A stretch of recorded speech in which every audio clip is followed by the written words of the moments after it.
As our next speaker, we have Ruth Stevens. Ruth did her fellowship in Kanazawa, Japan in 1974. I will turn it over to you, Ruth. Thank you. Okay, thank you. But my video has been stopped. So could you guys enable it, please?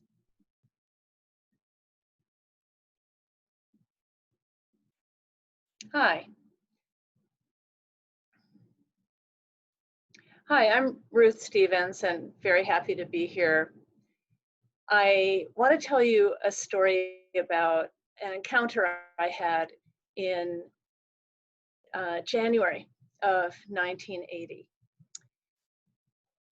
which really taught me a life lesson that I've never forgotten. I had gone to Kirkland College, now Hamilton College, and I spent my junior year abroad in Hong Kong studying Mandarin. Now, I know that's weird, but I did, and I really had a great time. And after college, I wanted to go back to Asia and didn't really have any idea how to do that, but I got introduced through a family connection to the legendary Mr. Atmore, who kindly introduced me to an opportunity to take a local job teaching English conversation, just like Russell, in Kanazawa, a beautiful city in Japan. It's on the Japan Sea coast, has a lot of cultural interest, historical interest. It's very livable except for the harsh winters. And I was delighted to arrive there. But of course, speaking zero Japanese, I decided that I needed to go to language school and get serious. So I went to Tokyo to Naganuma Language School.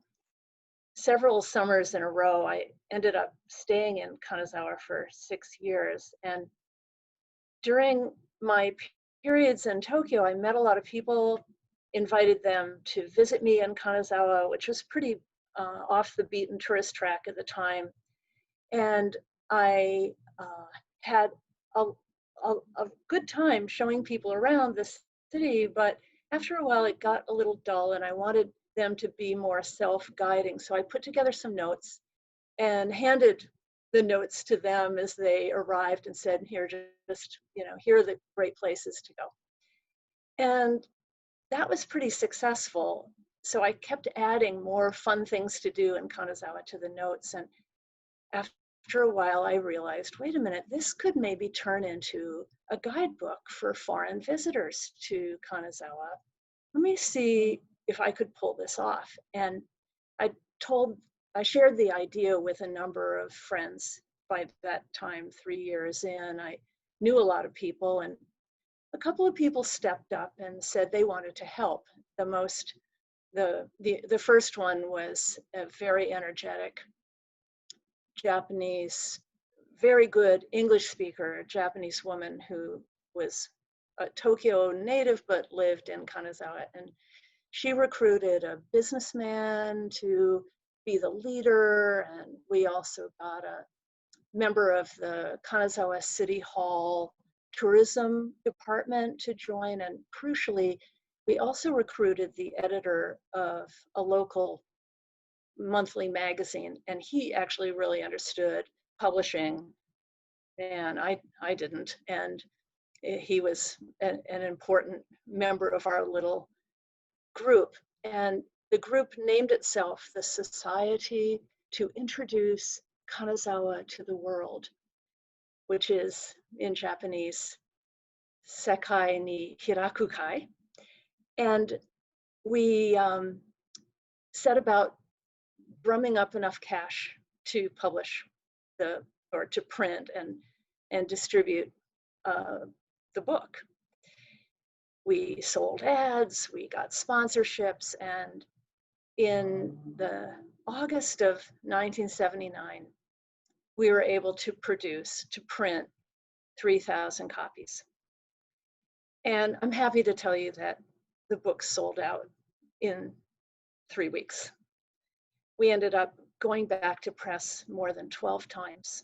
The book was on the bestseller lists and was a great success. And in fact, the book came to the attention of, well, a lot of people, but also to the editor-in-chief of a very well-respected publishing company in Tokyo called John Weatherhill. And he invited me to join his company as a book editor. And I was quite thrilled. So when I had this offer under my belt, I got together with Sonoko Matsuda and shared my great news. And I was so shocked to see a look of almost horror on her face. She was like half angry and half hurt. And I realized, uh-oh, this is not what I expected. I've actually offended her. And in fact, I realized that I was caught in that very well-known web of obligations that is quite well known in Japan, namely giri, obligations or loyalty or devotion. It's a Confucian concept actually, but still alive and well in Japan. And you end up with this sort of balance sheet in the sky where you're almost always in debt to somebody for something. And I realized that I needed to change my tactics. So when it came time to share what I thought was good news with Mr. Tatsuno, I changed my approach. First, I made an appointment with him. I bought a cake to carry to his office as my gift. And I sat down and said, Tatsuno-san, I have a problem and I could use your advice. I'm so grateful for the book's success and all the support that the Sakai ni Hirakukai has provided to make this a reality. And I've been offered a book editorial position at one of the most prestigious publishing companies in Asia, in Tokyo. And I'm concerned because I don't want to leave Kanazawa, my dear second home, and I don't want to leave everyone hanging. What do you think I should do? Could you give me your advice, please?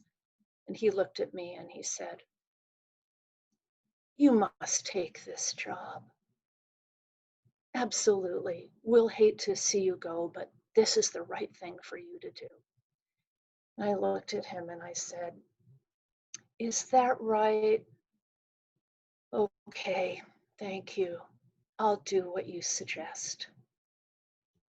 Now, this turned out to be both a cultural and life lesson that maybe I didn't need to live in Japan to learn, but it certainly is reflective of my 6 years of experience in Kanazawa and then my later 2 years in Tokyo working at Weatherhill. And I'm happy to share it with all of you. But let me also thank Christian and Natalia, Roya, and Maggie for putting together this session. I enjoyed last week's so much. And I'm having a great time this evening too. Isn't it great that we have this new vehicle for capturing Princeton and Asia history and sharing stories? Thank you all.